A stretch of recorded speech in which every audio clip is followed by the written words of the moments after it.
Mrs. Lana? Oh my goodness. Can you believe what I just discovered? You ate all the strawberries that I had been saving in the fridge. I mean, seriously? I was keeping those for myself. Oh dear, I must apologize. I didn't realize they were off limits. I ended up making some strawberry jam with them. I can't even begin to wrap my head around this, Mrs. Lana. Those strawberries were not your average ones. They were expensive and the best you can buy. You can only find them in selected shops. And they were imported all the way from Japan. I had something special planned for them. And now they're gone. Well, you see, Violet, those strawberries were starting to show signs of spoilage. I've been thinking about this for a while now, and I believe it's important to only purchase food quantities that we can consume in a timely manner. I understand that you like to savor the finer things, but it often leads to waste when they go bad. Excuse me? Did I ask for your opinions on my eating habits? I don't need to hear anything from someone who can't afford to enjoy the finer things in life. You wouldn't understand the joy of cherishing these delicacies. Are you seriously calling me poor? Ugh, this is so frustrating. I can't take this anymore. I only agreed to move in with you because Steve promised me numerous benefits. But all I've experienced is stress. And what's worse, you help yourself to the nice things I buy without even asking. On top of that, you only contribute to a small fraction of the rent. And to top it all off, you don't even appreciate your daughter-in-law, despite everything she does for you. I'm sorry, but what exactly have you done for me? I let you live with me. I graciously opened my home to you. Didn't Steve mention that he wanted us to live together before the two of you got married? That's beside the point. I can't take this anymore. I've reached my limit. I've decided that I'm done playing the role of the sweet, submissive housewife. From now on, I'm going to prioritize taking care of myself and my own needs. Have you ever really been kind to me, Violet? You claim to be a devoted housewife, always trying to impress Steve.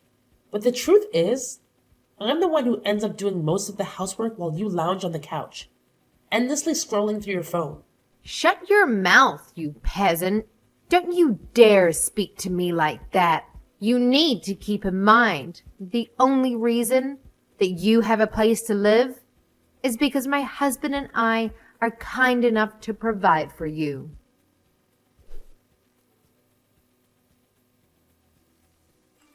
Steve, I need you to tell me what you told Violet to convince her to live with me. Huh? What do you mean, Mom? She just threw all of her anger at me and that this isn't what she signed up for. And that you told her that there would be benefits on her side by living with me. She even went as far to call me a peasant. And that I should be ashamed for not being able to spoil her. Violet told me that you were the one who came up with the idea to live with me. And that you convinced her to do so. So I need to know what you told her. Just come clean with it. I need to know this to straighten out this whole situation. Besides, I've been having a feeling that you're lying to me for a while now. What? I mean, you had a bunch of money inherited to you when Dad died, didn't you? He worked at a decent company, so I imagine the insurance was great. Therefore, I figured that you had enough to be well off for the rest of your life. Maybe even better than well off. So I told Violet that you would support us a pretty good amount per month if we let you stay over at our place. So we had a discussion and decided that it would be best to rent the money that we need for now and have you support us to pay it back. And you tried to ask me to live with you guys without raising any suspicions by keeping something so huge from me? Wow. I remember how happy I was when Violet told me that she wanted to keep me close for when I grew old. It was all about just money, huh? You don't have to say it like that, Mom. Don't you enjoy our company? After finding out about your motives? No, I don't. You turned Violet into a cold-hearted liar.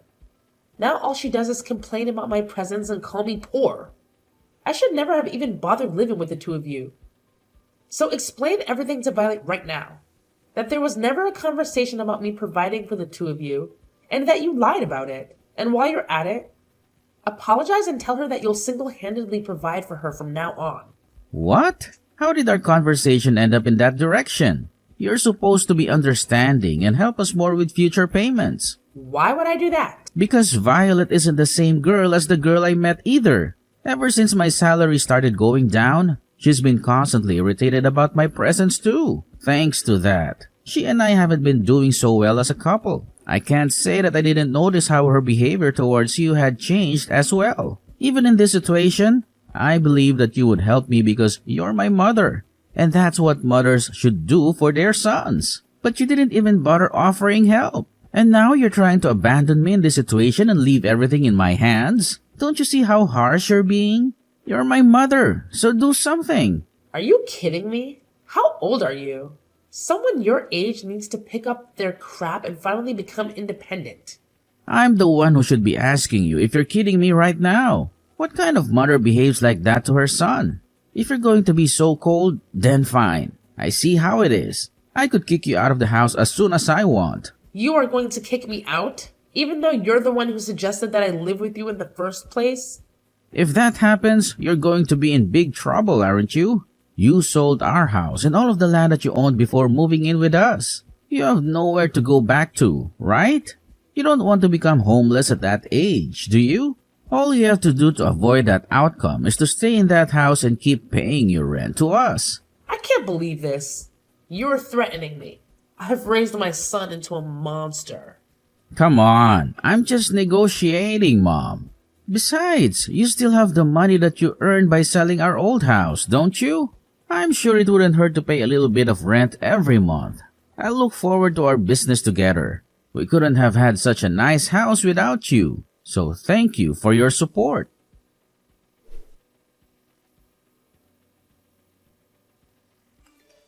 When are you going to pay rent for this month?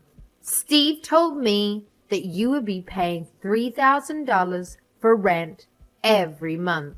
Why have you still not paid us? What? $3,000? What kind of joke is that? Are you telling me that Steve lied to me again? Why does he always lie? To get out of trouble? He knows that he's going to get caught. Never mind. Then I'll just tell you myself.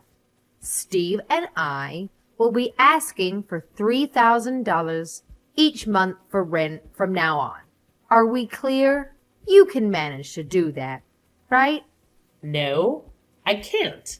I already pay an amount that will pay well over my expenses in a month. And now you're asking for $3,000 a month? I'm only paying the same amount that I used to. $1,000 for each month is enough. I guess this means our negotiation has failed. I'll pack up your things and leave them outside. Best to gather your things and leave. Please. What? This is your last chance to change your mind. If you oblige to pay $3,000 every month, then we'll let this incident slide. I won't throw you or your things out. So what's it gonna be? Are you going to pay the $3,000 each month as rent? Or are you going to be homeless and spend your nights on a bench in a park? Feel free to make the choices that fit your preference. I can't believe you. You can't just kick someone out like that. As you've already figured out by now, I'm barely getting by at this point, thanks to your dumb little son, who couldn't manage to keep his job. We don't have the option to keep another mouth to feed for free. You don't keep me around for free. I pay my part of the expenses. And you say that you don't have the option? But I don't see you getting a job either. Stop arguing with me. My job is to take care of the house. I'm not going to go out and work like a peasant, so you need to pay rent and be accountable for that. How does that make any sense? But you choose to ignore our needs and neglect your part in supporting us. Have you used up all of the money that you had from selling your house already? It's my money, and I get to use it however I want. How selfish can you be? You use all of your money for yourself while your son and daughter-in-law are struggling to get by? I can't imagine how easy it must be to rely on someone else to live while not making any contributions whatsoever. But that ends now. If you can't pay your rent, then get out of my house this instant. So that's all I was to you, huh? You never cared about me. You just wanted to use me as an ATM. Well, then, I'm glad to leave. Shut up, you poor old hag. I mean, what else did you expect from us? The only good that you do is pay us. So I think it's fair that we only see you as an ATM. You're not worth the space in our house. You need to leave and never show up ever again. There's literally no point in letting you live with us, you parasite. I guess I'll move into the luxury nursery home with a built-in country club in the town next door. Seriously? I guess he got his habit of lying. From you. I'm being serious. And where on earth do you think you're going to get the money for that? I have every single cent that I need to afford it. I currently have $2 million worth of assets. So you can probably do the math that I have enough to spend a lifetime in a nice place like that. 2 million? How? I think I'll get going now. I promised my friend that we would go somewhere to have tea together. So I'll go do that. As a matter of fact, I'll stay at a friend's house tonight. So please leave my things at your front door. I'll be moving into my dream environment after that. So you won't have to see me ever again. I can't tell if you're joking. You're kidding about the $2 million, right? Even if your husband passed away and left an inheritance, $2 million is unrealistic. Oh, it's not my husband's. I made it myself when I was younger. What? Yes. I bought some real estate with the money that my husband left behind. So I have $5 million if you include that. I hit the jackpot with the apartment I bought and started renting out. You have $5 million. How?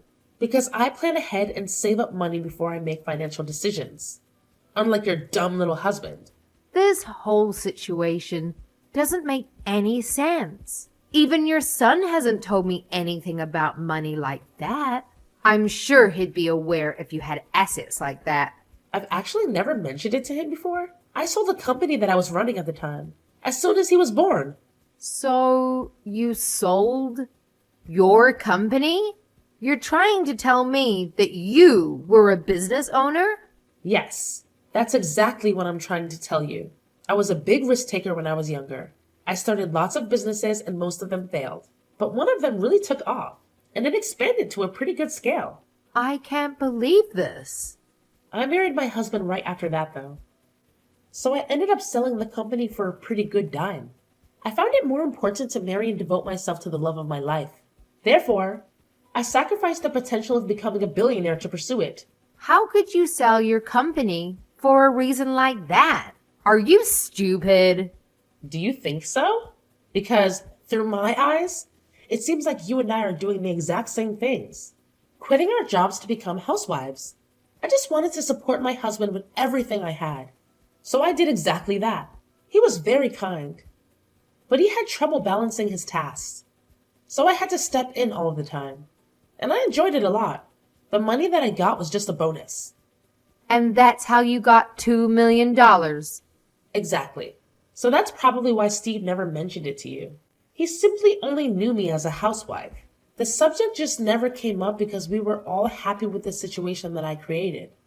Honestly, my brain can't keep up with all of this. Then you can look it up on the internet tonight. The company is still pretty large in scale. I'm sure you can find my Wikipedia or something as its founder.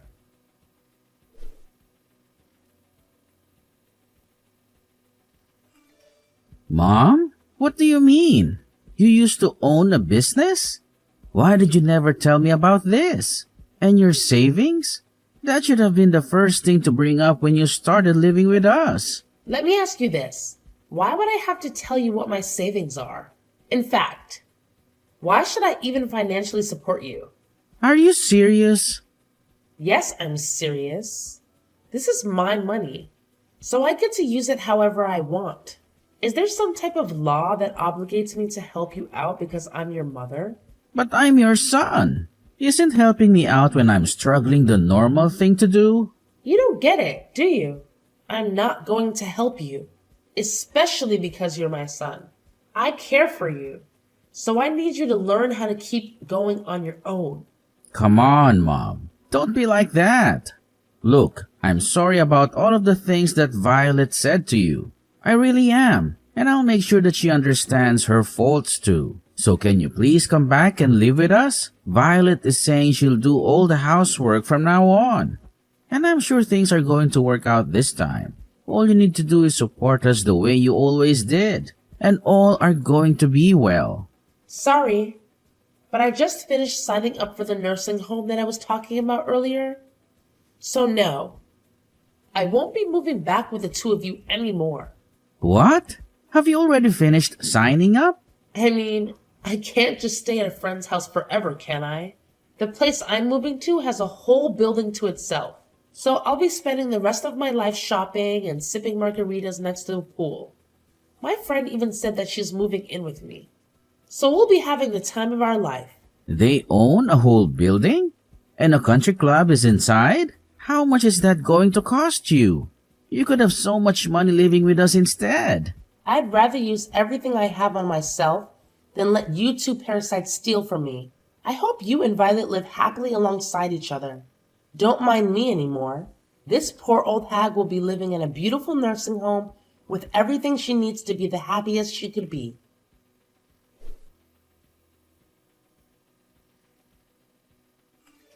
Mrs. Lana, what have you done? What are you talking about? You know what I'm talking about. I really don't. The neighbors. They keep staring at us like we're criminals. And when we approach them, they wouldn't even look us in the eye. It's very difficult to live comfortably when you're surrounded by people who treat you like that. And why do you suppose that I was the one who did something?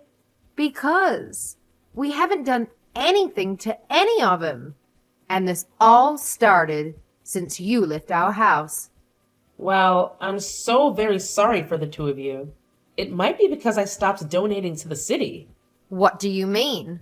I've actually been donating to the city for a long while now. You know, giving back to the community feels great. So I'd make large donations towards schools in this area.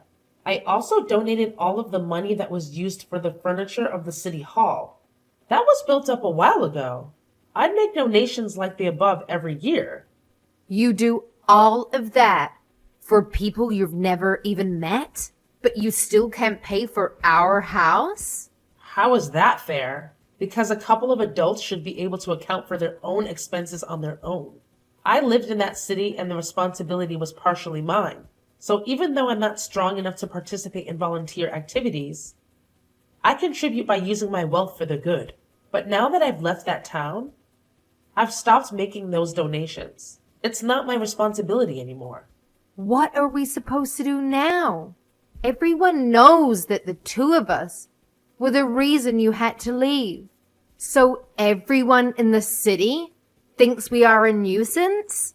I mean, there aren't many people who are capable of making donations that scale every year, so I guess there won't be anyone to replace me, but it's none of my business anymore. And I have to go easy on spending to keep living in this environment. So all I can say is good luck. What do you mean, good luck? How are we going to keep living here if every single person hates us? Please, come back to town. There's no way on earth that I will ever go back. I mean, who in their right mind would leave a living dream to go back to live with a crappy married couple? If the donations are the problem, then why don't you two just make the donations instead of me? It feels amazing to be able to give back to your community and be appreciated by the people at the same time. I think I've always had a thing for taking care of others. Then take care of us too. Please. Why are you so cold to the two of us? Because it's my policy. I only like to take care of people who I like. Do you not like us? No, I like everyone in that city because they supported me a lot. When my husband first passed away, I had to start raising Steve alone. That's when I decided that I wanted to start making the donations. I'm proud to say that I can probably make any type of sacrifice for the people who I love. But I can't do that if I hate you, right? I don't want to pay a single cent for the two of you. You hate us that much? Your own son and his wife? Yes, even a grandchild wouldn't convince me to bring the two of you into my life ever again. I can't believe you just said that. Boo-hoo! I know it'll be tough, but I hope the two of you get up on your feet and try to make it work there. Now, I'll have my afternoon tea on the terrace with my friends. Goodbye.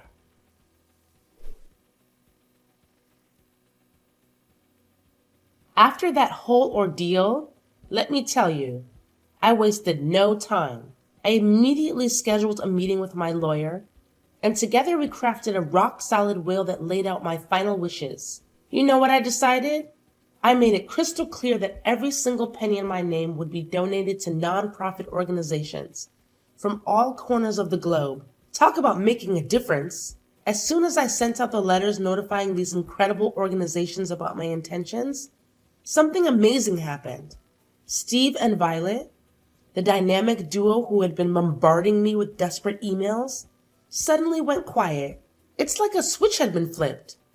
And they finally realized it was time to step up and take charge of their own lives. Can you believe it? Steve, bless his heart, decided to hit the books and buckle down on his studies. He knew that earning a certificate would be his ticket to that sought-after promotion at work. I have to give credit where credit's due.